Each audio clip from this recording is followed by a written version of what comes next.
ప్రశాంత్ కిషోర్ లక్ష్యం బీహార్ ముఖ్యమంత్రి కావడం.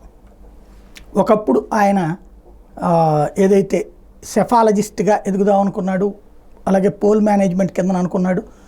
జగన్మోహన్ రెడ్డి విజయం సాధించడం, జగన్మోహన్ రెడ్డిని హైలైట్ చేయడంతో ప్రపంచం అంతా తెలిసింది. దాంతో తనకు మంచి బిజినెస్లు వచ్చినాయి.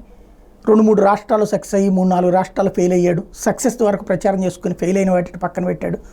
క్రమంగా టీం చేతుల్లోకి వెళ్ళిపోయింది. ఆయన బీహార్ రాజకీయాన్ని ఎంచుకున్నాడు. తీరా చూస్తే ముందు వారసుడిగా ప్రకటించిన నితీష్ కుమార్ ఆ తర్వాత పక్కన పెట్టేశాడు. ఇప్పుడు ఆయన సొంతగా ఒక పార్టీ పెట్టుకొచ్చారు. జన స్వరాజ్ యాత్ర అని ఇంతకుముందు పెట్టాడు కదా, దాన్నే పార్టీ పేరు పెట్టారు. ఇప్పుడు బీహార్ రాజకీయాల్లో ఈయన పాత్ర ఎంత? ఎదురోడు గెలిస్తే నాదని చెప్పుకోవడం వేరు, తనే గెలవడం వేరు. సినిమాల గురించి క్రిటిక్స్ వేరు, తనే సినిమా తీయడం వేరు. ఇప్పుడు ప్రశాంత్ కిషోర్ తొలిసారి నిజమైన రాజకీయం ఏంటో ఎదుర్కొంటున్నాడు. రాజకీయానికి పాఠాలు నేర్పుతారా లేదా రాజకీయాల నుండి ఆయన పాఠం నేర్చుకుంటారా చూడాలి.